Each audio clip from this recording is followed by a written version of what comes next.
Successful Blunders, historias de fracaso que inspiraron el éxito. Puedes conocer más en successfulblunders.com. Con ustedes, Alberto Lugo. Bienvenidos mis amigos a otro episodio de Successful Blunders Podcast, donde contamos historias de fracaso con empresarios exitosos para que tú aprendas qué no hacer en tu negocio y puedas escalar rápidamente. Mi nombre es Alberto Lugo y soy el presidente de Invit y le invitamos a que nos sigas a través de las redes sociales en Successful Blunder Podcast. Nos puedes ver a través de YouTube o nos puedes escuchar en tu plataforma de podcast favorita. Y en este episodio traemos a Iris Vincent, presidente de Prime Air Corp, una compañía que se dedica a soluciones de logística. Y Iris lleva 18 años en esta compañía, así que lleva unos cuantos añitos en el mercado. Así que Iris, bienvenida al podcast. Gracias Alberto por invitarnos. Así que cuéntanos un poquito, Iris, de quién eres tú en el mundo del empresarismo y qué hace Prime Air. Bueno, básicamente Prime Air es una compañía de transportación y logística. Hacemos todo tipo de transportación aérea, marítima, terrestre.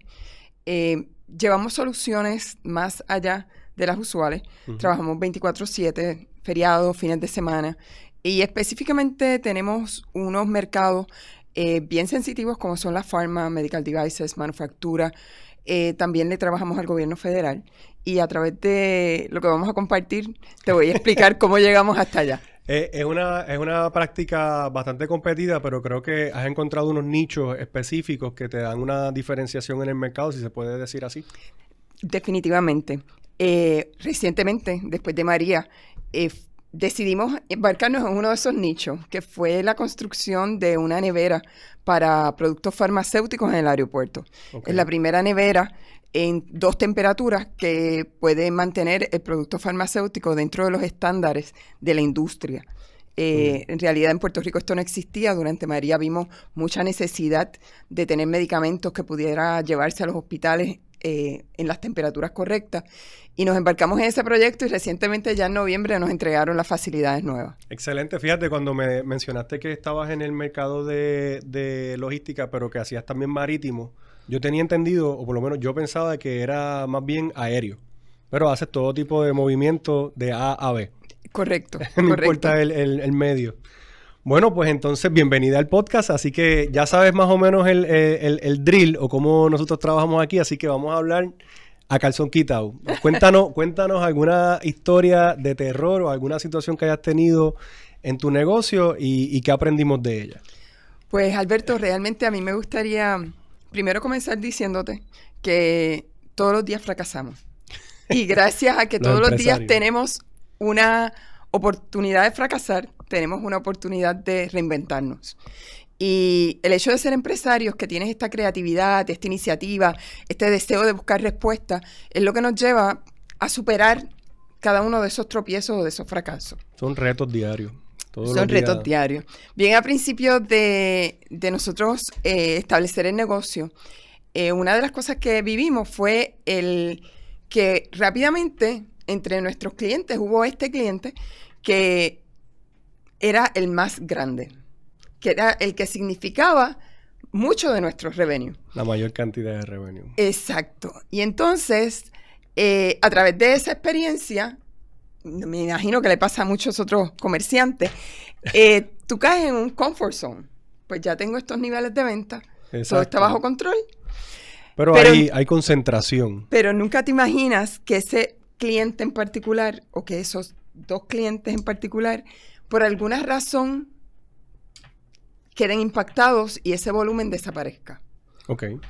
Eso fue una de nuestras primeras experiencias en los primeros 5 años de negocio, que realmente tuvo un impacto bien fuerte y aprendimos bien rápido que nunca debes permitir que un cliente tenga más de un 20% de tu total.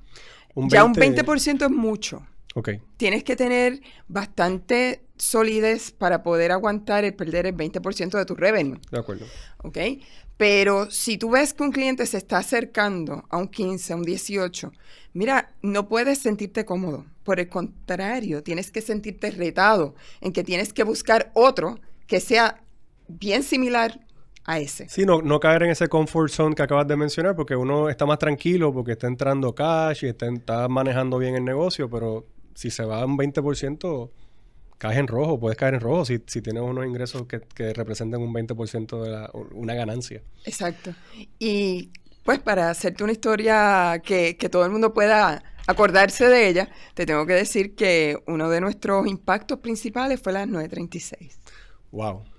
En ese momento me di cuenta que tenía que diversificar mi negocio en otras áreas. Iris, dame un segundo porque nosotros tenemos personas que nos ven de diferentes partes del mundo y probablemente no saben lo que es la 936 y quiero explicar un poquito sobre eso. Okay. La 936 era un segmento de una ley en Puerto Rico que permitía que compañías establecieran operaciones en Puerto Rico a cambio de unos beneficios contributivos federales. Correcto. Y entonces eso hizo que Puerto Rico floreciera grandemente en los 80, 90, pero en algún momento esa ley fue eliminada. Correcto. Y fue saliendo paulatinamente. Fue poco a poco que tenían un periodo de tiempo para estas compañías salir de Puerto Rico o reinventarse, hacer lo que fueran a hacer. O sea que cuando ocurre la salida de las 936, es que entonces tu negocio se ve impactado. Correcto. Ok, continúa. Inmediatamente empezamos a ver en qué áreas podíamos diversificar nuestro negocio y empezamos a cualificarnos para ser suplidores del gobierno federal. Okay. Ese proceso tú lo conoces y sabes que fácilmente puede demorar 1 año, 2 años, como 3 mínimo. años. Exacto, como mínimo. Al cabo de 3 años aproximadamente y de muchos matchmakings y de muchas visitas a muchas oficinas federales, tengo la oportunidad de compartir con esta contracting officer de una agencia federal que me dice, Iris, nosotros compramos algo parecido a lo que tú vendes, pero no necesariamente como lo tienes actualmente. O sea, okay. Aquello se quedó pounding en mi cabeza, dándome vueltas, ¿qué hago? ¿Qué es lo que me está diciendo? Hasta que finalmente vuelvo a otras actividades federales, reorganizo mi presentación federal y llego segunda en mi primer contrato grande a nivel nacional, básicamente. Eso es una gran hazaña porque llegar, inclusive ser shortlisted o llegar en segundo lugar es una gran hazaña dentro del gobierno federal. Pues lo que te voy a decir fue una experiencia nuevamente, de fracaso, desilusión en ese momento, porque yo decía, bueno, llegué segundo, realmente eso no lo puedo llevar al banco ni depositarlo. Y trabajé un montón de horas y le dediqué un montón de tiempo. Pero nada, dije, tengo que volver a tratar, seguir mis trabajos y mis cosas. El contrato era un contrato de 5 años. A los 7 meses de haber pasado esa subasta y de habérselo otorgado a ese otro contratista, recibí una llamada del contracting officer preguntándome si yo podía honrar los precios. Y ya habían pasado 7 meses, o sea que posiblemente lo podía... Yo ni lo pensé, Alberto. Exacto. Yo le dije que sí. Ok. Me dijo que necesitaba que le diera el servicio porque el contratista que se había llevado el contrato inicialmente estaba en default. Wow. Y que tenía 2 semanas para poder reubicar el contrato en manos de otro contratista. Wow. Que si yo podía hacerlo. También le dije que sí. Tú sabes cómo somos los empresarios. Resolvemos después. Estuvimos trabajando casi día y noche, los 7 días a la semana, para poder montar el muñeco y empezar a darle servicio al gobierno federal. Cuando mencionaste que ellos querían algo bien similar a lo que tú hacías, pero no era 100% lo que tú hacías, ¿qué tuviste que hacer en esas 2 semanas de cambios en tu empresa para poder acomodar a este nuevo cliente? Pues realmente yo empecé mi negocio en el área de transportación aérea específicamente. Ok. O sea que no estaba loco, yo sabía que hacías transportación. Sí. De ahí surge la marítima, después surge la carga internacional, etcétera.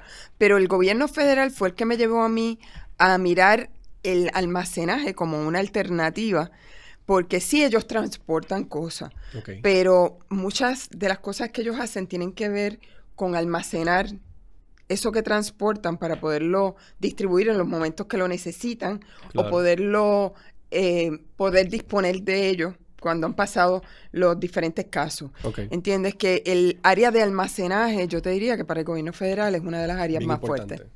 Ok, y eso tenía que ver entonces, ese contrato tenía que ver con almacenaje adicional a transportación. Es correcto. Tenía que ver con almacenaje principalmente y un 20% con transportación.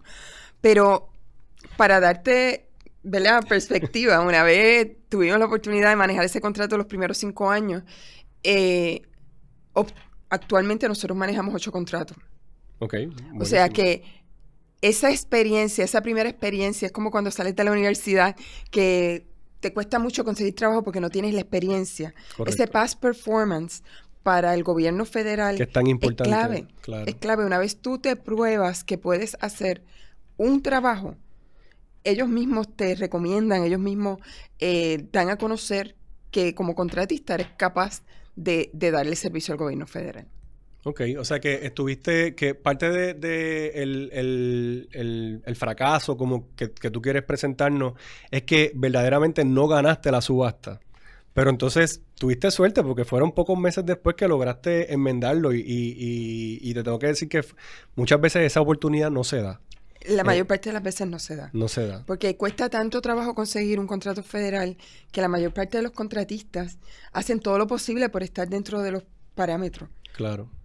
Pero también quería mencionarte que lo que me llevó a eso fue la diversidad, buscar diversidad en mi negocio. Porque si me hubiese mantenido solamente con el lado comercial de manufactura con el que estaba trabajando. Que es el que mencionaste de las 936. Exacto. No estaría donde estoy hoy, donde mi negocio básicamente un 60% es comercial y un 40% federal. O sea que tienes una buena diversificación entre lo que es gobierno y comercial, pero cuando tú estabas con las 936, ¿qué por ciento de tu negocio era relacionado a ese segmento? Lo que pasa es que tenía clientes específicos que representaban mucho dentro de ese por ciento. Actualmente, yo te diría que tengo la mayor parte de las compañías de manufactura en Puerto Rico. En aquel entonces tal vez tenía 1, 2, y de esa 1 o 2 había una que era bien fuerte. O sea que realmente ese proceso de diversidad, tanto en el caso del área comercial que manejamos, como en el área federal, pues cubrimos muchas agencias federales y cubrimos muchas compañías de manufactura y de farmacéuticos. Ya.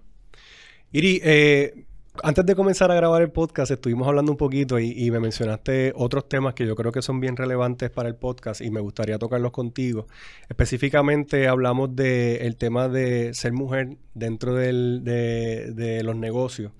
Y tú eres nuestra primera mujer invitada, así que te agradecemos doblemente. Pero me gustaría hablar un poquito de los retos que estábamos hablando, porque yo creo que también eso nos ayuda mucho a comprender la falta que hace de entendimiento a nivel de negocio de lo que es diversidad, no solamente de mujeres empresarias, sino de todo tipo de personas diversas en el lugar de trabajo. Entonces quería que me hablaras un poquito de esas anécdotas para que podamos conocer un poco si es difícil hacer negocios en general. ¿Cuán más difícil en ocasiones se torna para una mujer empresaria en un ambiente de trabajo como el que tú trabajas a diario, que es logística?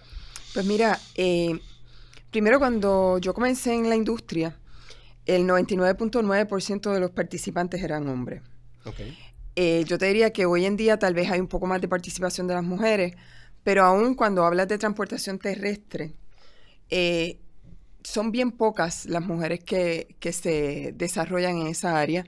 Y una de las cosas que muchas veces nosotras tendemos a pecar es de escuchar demasiado la voz fuerte del otro lado y tal vez poner en duda que el pensamiento que tenemos realmente sea válido o sea bueno.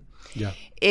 Y sobre todo cuando son muchos hombres y estás en esta mesa redonda con todos ellos y todos empiezan a hablar y opinar. Mira, yo creo que una de las cosas que como mujeres tenemos que tener bien presentes es que si la idea está, no debes considerar de qué sexo son los que están escuchando. Totalmente de acuerdo. Si la idea es buena y tú crees en ella, debes defenderla y debes luchar por ella, indiferentemente de la actitud que asuman los que están escuchando. Sí, lo que pasa es que los negocios siempre uno tiene dudas, el famoso what if, o qué pasa si hago una cosa, si hago la otra, y eso le pasa a todo el mundo. Pero me estabas comentando eso de que encima de que uno tiene la duda, entonces uno no sabe si es porque uno es mujer o porque el hombre no piensa que tú puedes dar una buena idea o que tiene en la mente esa persona que está discutiendo contigo, que podría pensar que tu idea no es válida o que tú misma pienses que tu idea no es válida porque estás teniendo una conversación con otros caballeros. Y que están tratando de tal vez oponerse o darme su punto de vista, que tal vez entienden que es más relevante que el mío, pero yo te diría que actualmente hay más receptividad y creo y le doy el respaldo a las mujeres que son líderes y pioneras en su industria, porque definitivamente tenemos todo lo que se necesita para lograr que las cosas se hagan. Así mismo es. Me parece súper interesante los dos casos y creo que todavía me queda un poquito más de tiempo y hablamos de un tercer caso que yo creo que también es súper importante y súper relevante, que fue el tema del accidente que tuviste con uno de tus carreros. Y me encantaría que pudieras, por favor, darnos un poquito más de información sobre ese incidente. Y luego, pues, hacemos el wrap-up y hablamos de los 3 puntos y qué aprendimos de cada uno de ellos para que los escuchas puedan aprender de nosotros. Pues mira, en ese caso, fue la primera demanda que me llevaron emplazada a la oficina. Realmente fue un momento bien impresionante para mí. Yo creo que eso es uno de los momentos clave en la vida de un empresario, ¿verdad? Tener una demanda. Pues en ese momento era uno de los carreros que le habían fallado los frenos al camión y en su proceso de analizar cómo detenía el camión que iba sin freno, decide darle por detrás a un camión que era más grande que él para detenerlo. ¿Cuáles eran sus opciones? Sus opciones era ir contra el área de peaje. Nefasto, si horrible. Le daba el área de peaje. Tratar de salirse al lado, lo cual hubiese ocasionado... Bueno, lo que es el paseo, pero que es como... Exacto, que hubiese ocasionado que habían otros carros ahí, okay, con pasajeros. Y lo del camión que estaba de frente. Él optó por el camión. Estos son segundos, porque viene sin freno, está llegando a un lugar, o sea, son correcto. Segundos. Sucede el accidente, se hacen las reclamaciones a las compañías de seguro, etcétera. Pasa el tiempo y después de X meses llega esta demanda. Esta demanda era del conductor que habíamos impactado, okay, de su esposa, de sus hijos, porque el daño que se le había causado emocionalmente y a su vida lo había... Todo el mundo te demandó. Todo el mundo había demandado y todo el mundo entendía que el accidente había ocasionado el que esta persona no pudiese conducirse de ahí en adelante, no pudiera funcionar. Ya. Después de muchas vistas y de muchas vistas de corte y todo. Sí, estos son procesos largos que toman meses, muchas veces toman años. La compañía aseguradora contrató un investigador que se dio la tarea de seguir a la persona para ver cuán afectada estaba su vida personal realmente. Sí, a ver si lo que estaba reclamando todas esas personas Porque era correcto. Entre las cosas que estaba reclamando era impotencia. Y que su matrimonio se había afectado y su familia se había afectado y él se había tenido que divorciar por esta situación. Pero mira, interesantísimo porque la investigación llega y el señor se había mudado a Estados Unidos Okay. y llevaba una relación con otra persona. Okay. Por más de 3 meses durante el proceso de investigación. O sea, que lo agarraron infragante. Cuando esto se lleva a la vista, pues definitivamente el caso se cae. Pero no te voy a decir que la cantidad de noches perdidas pensando en esta angustia el tiempo que invertiste en esto que no te deja poder continuar creciendo tu negocio porque te tienes que enfocar en defenderte, porque si no, muchas veces hay negocios que tienen que cerrar porque se están defendiendo o no tienen la capacidad financiera para aguantar tantos meses estar defendiéndose de un caso que en este caso era mentira. Exacto. Wow. Sí, y realmente son cosas que dan vuelta dan vuelta porque tú puedes tratar de hacer mal en alguna situación, pero de alguna forma u otra se va a saber cuál es la verdad. ¿Cómo te sentías tú en ese proceso de cuando tenías que ir a las vistas y todo eso? ¿Cuál era tu thought process o como que tú tenías en ese momento? Acuérdate que yo no sabía realmente, yo no Era la sabía si primera lo que vez. él estaba diciendo era verdad.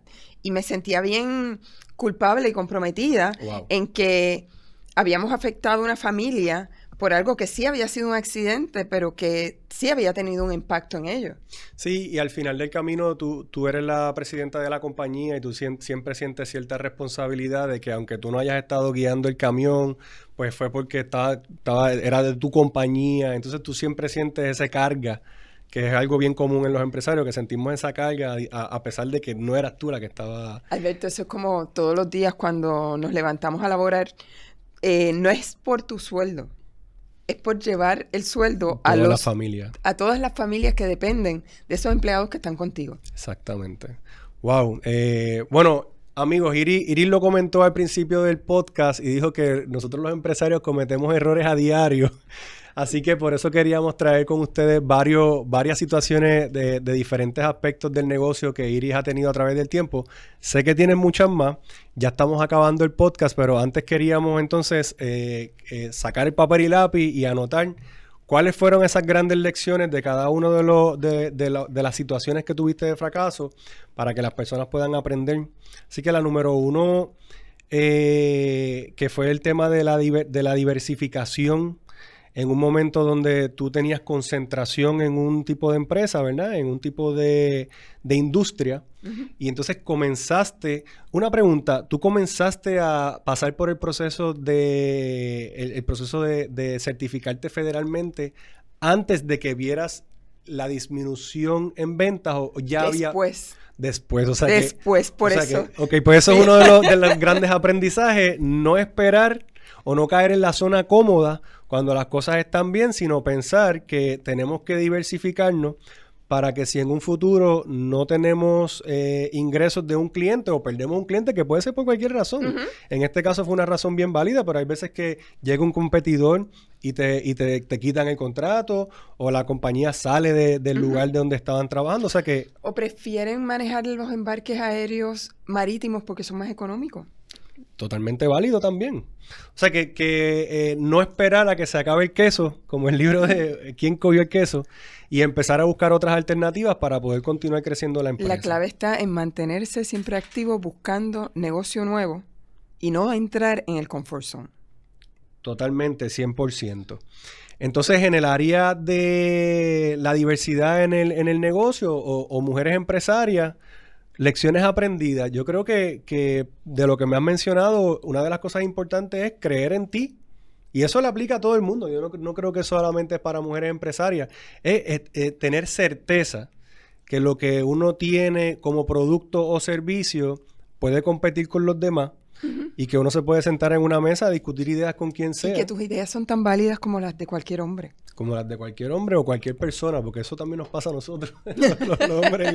A veces uno está con compañeros en una mesa discutiendo temas y uno siempre tiene dudas de si mi servicio o mi negocio es igual o mejor o uh-huh. si mi idea es tan buena como la de los demás. Y entonces hay que tener seguridad. Correcto. En los negocios.